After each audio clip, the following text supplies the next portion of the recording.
dilahirkan dalam buayan kemewahan. Ayahnya menjadi hakim dan wali kota Ubullah yang berada di bawah kekuasaan Kisra. Mereka adalah orang-orang Arab yang pindah ke Irak jauh sebelum Islam datang. Di istananya yang terletak di pinggir sungai Ufrat yang berbatasan dengan Jazirah dan Mosul, anak itu hidup dalam keadaan senang dan bahagia. Suatu ketika, negeri itu menjadi sasaran orang-orang Romawi yang datang menyerbu dan menawan sejumlah penduduk, termasuk Syuhaib bin Sinan. Telah dijual oleh saudagar-saudagar budak belian, dan perkelanaan yang panjang berakhir di Mekkah, yakni setelah menghabiskan masa kanak-kanak dan permulaan masa remajanya di negeri Romawi, hingga lidah dan dialeknya telah menjadi lidah dan dialek Romawi. Majikannya tertarik oleh kecerdasan, keuletan, dan kejujurannya, hingga Syuhaib dimerdekakannya. Majikannya memberikan kesempatan kepadanya untuk dapat berniaga bersamanya. Nah, sekarang mari kita dengarkan cerita rekannya yang bernama Ammar bin Yasir, yang menuturkan peristiwa yang terjadi suatu hari. Aku berjumpa dengan Syuhaib bin Sinan di muka pintu rumah Al-Arqam, yakni ketika Rasulullah sedang berada di dalamnya. "Hendak kemana kamu?" tanyaku kepadanya. "Kamu sendiri hendak kemana?" jawabnya. "Aku hendak menjumpai Muhammad untuk mendengarkan apa yang beliau katakan." "Aku juga menginginkan itu. Kami pun masuk menemui Rasulullah. Beliau menawarkan Islam kepada kami, dan kami menerimanya. Kami tinggal di sana sampai petang hari dan setelah itu kami meninggalkan tempat itu secara sembunyi-sembunyi." Dengan demikian, Syuhaib telah tahu jalan ke rumah Al-Arqam. Artinya, ia telah mengetahui jalan menuju petunjuk dan cahaya, juga ke arah pengorbanan yang berat dan tebusan yang besar. Jadi melewati pintu kayu yang memisah bagian dalam rumah Al-Arqam dan bagian luarnya, maknanya bukan sekedar melewati ambang pintu semata, melainkan melangkahi batas-batas alam secara keseluruhan, yakni alam lama dengan segala apa yang diwakilinya baik keagamaan dan akhlak, maupun peraturan yang harus dilangkahinya menuju alam baru dengan segala aspek dan persoalannya. Melangkahi ambang pintu rumah Al-Arqam yang lebarnya tidak lebih dari 1 kaki, pada hakikatnya adalah melangkahi bahaya besar yang luas. Jadi, menghampiri rintangan itu. Maksud kami keberanian melangkahi ambang pintu itu. Berarti mendeklarasikan datangnya suatu masa yang penuh dengan tanggung jawab yang tidak enteng. Apalagi bagi fakir miskin, budak belian dan perantau, memasuki rumah Al-Arqam berarti suatu pengorbanan yang melampaui kemampuan yang lazim dari manusia. Sahabat kita Syuhaib adalah anak pendatang atau perantau. Sedangkan sahabat yang berjumpa dengannya di ambang pintu rumah tadi, yakni Ammar bin Yasir, adalah seorang miskin. Tetapi mengapa keduanya berani menghadapi bahaya dan mengapa mereka bersiap sedia untuk menemuinya? Semua kekayaan ini, yakni segala yang dimilikinya, dilepaskan dalam sekejap tanpa berpikir panjang atau mundur maju. Ketika Rasulullah hendak berhijrah, Syuhaib mengetahuinya dan menurut rencana ia akan menjadi orang ketiga dalam hijrah tersebut, di samping Rasulullah dan Abu Bakar. Tetapi orang-orang Quraisy telah mengatur persiapan di malam harinya untuk mencegah hijrah Rasulullah Z. Syuhaib terjebak dalam salah satu perangkap mereka hingga terhalang untuk hijrah sementara waktu. Sedangkan Rasulullah dan sahabatnya berhasil meloloskan diri atas berkah Allah Ta'ala.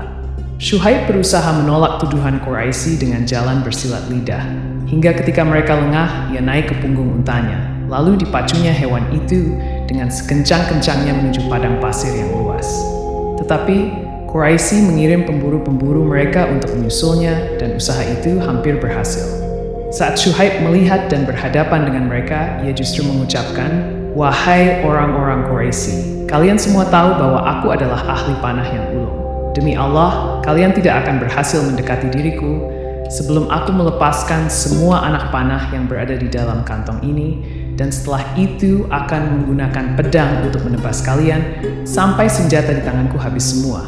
Nah, majulah ke sini kalau kalian berani. Tetapi kalau kalian setuju, saya akan tunjukkan tempat penyimpanan harta bendaku, asal saja kalian membiarkan aku pergi." Orang-orang Quraisy tertarik oleh tawaran terakhir itu dan setuju menerima hartanya sebagai imbalan dirinya. Mereka berkata, "Saat engkau datang kepada kami dulu, engkau adalah seorang miskin. Namun sekarang hartamu menjadi banyak di tengah-tengah kami hingga melimpah ruah. Dan sekarang engkau akan pergi dengan membawa jiwa dan harta kekayaanmu." Syuhaib akhirnya menunjukkan tempat disembunyikan hartanya, dan sebagai gantinya mereka membiarkannya pergi. Orang-orang Quraisy pun kembali ke Mekkah. Sungguh aneh sikap orang-orang Quraisy tersebut, sebab mereka langsung saja mempercayai ucapan Syuaib tanpa bimbang atau bersikap waspada, hingga mereka tidak meminta suatu bukti, bahkan tidak meminta agar ia mengucapkan sumpah. Kenyataan ini menunjukkan tingginya kedudukan Syuaib di mata mereka. Sebagai orang yang jujur dan dapat dipercaya, Syuaib melanjutkan perjalanan hijrahnya dengan perasaan bahagia meski hanya seorang diri, hingga akhirnya berhasil menyusul Rasulullah di Quba. Waktu itu Rasulullah sedang duduk dikelilingi oleh beberapa orang sahabat, dan tanpa diduga sebelumnya Syuaib datang dan mengucapkan salam. Saat Rasulullah melihatnya, beliau berseru dengan gembira, "Sungguh menguntungkan jual beli Abu Yahya, betapa menguntungkan jual belinya." Ketika itulah Allah menurunkan ayatnya yang mulia. Dan di antara manusia ada yang mengorbankan dirinya untuk mencari keridhaan Allah. Dan Allah Maha Penyantun kepada hamba-hambanya. Memang Syuaib telah membeli jiwanya yang beriman itu dengan segala harta kekayaan. Telah mengumpulkan harta kekayaan itu sepanjang masa mudanya, yakni seluruh usia mudanya dikerahkan untuk itu, dan kini sedikit pun ia tidak merasa dirinya rugi. Apa artinya harta, emas, perak, dan seluruh dunia ini, asal saja imannya tidak terganggu, hati nuraninya berkuasa, dan kemauannya menjadi raja. Syuaib sangat disayangi oleh Rasulullah X. Di samping kesalehan dan ketakwaannya, ia adalah seorang periang dan humoris. Suatu hari Rasulullah melihat Syuaib sedang makan kurma, dan salah satu matanya bengkak. Rasulullah pun bertanya kepadanya sambil tertawa, "Mengapa engkau memakan kurma, sedangkan sebelah matamu bengkak?" Syuaib menjawab, "Apa salahnya? Aku memakannya dengan mata yang sebelah lagi." Di samping itu, Syuaib adalah seorang pemurah dan dermawan.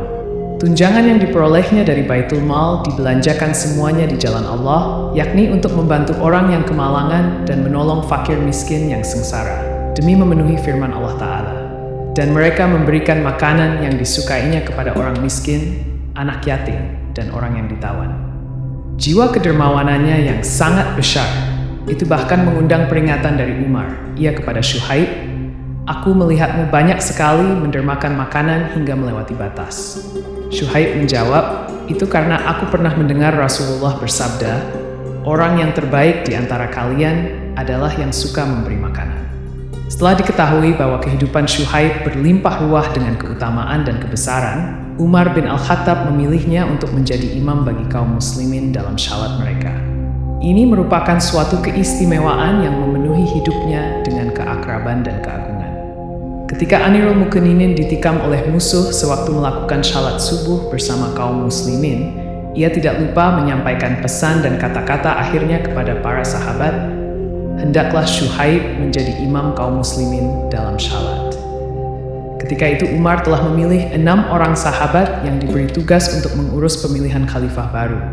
Dan biasanya, khalifah kaum muslimin menjadi imam dalam syalat-syalat mereka. Lantas siapakah yang akan bertindak sebagai imam pada masa transisi antara wafatnya Amirul Mukminin dan terpilihnya khalifah baru itu? Umar tentu saja tidak sembarangan mengambil keputusan, apalagi dalam saat-saat seperti itu, yakni ketika ruhnya yang suci hendak menghadap Allah. La akan berpikir 1000 kali sebelum menjatuhkan pilihannya. Kalau ia telah memutuskan pilihannya, tentulah tidak ada orang yang lebih beruntung dan memenuhi syarat daripada orang yang dipilihnya itu. Umar telah memilih Syuaib, telah memilihnya untuk menjadi imam bagi kaum muslimin, menunggu terpilihnya khalifah baru yang akan melaksanakan kewajiban-kewajibannya. Ketika ia memilihnya, tentu bukan tidak tahu bahwa idah Syuaib adalah idah asing. Peristiwa ini merupakan kesempurnaan karunia Allah terhadap hambanya yang saleh,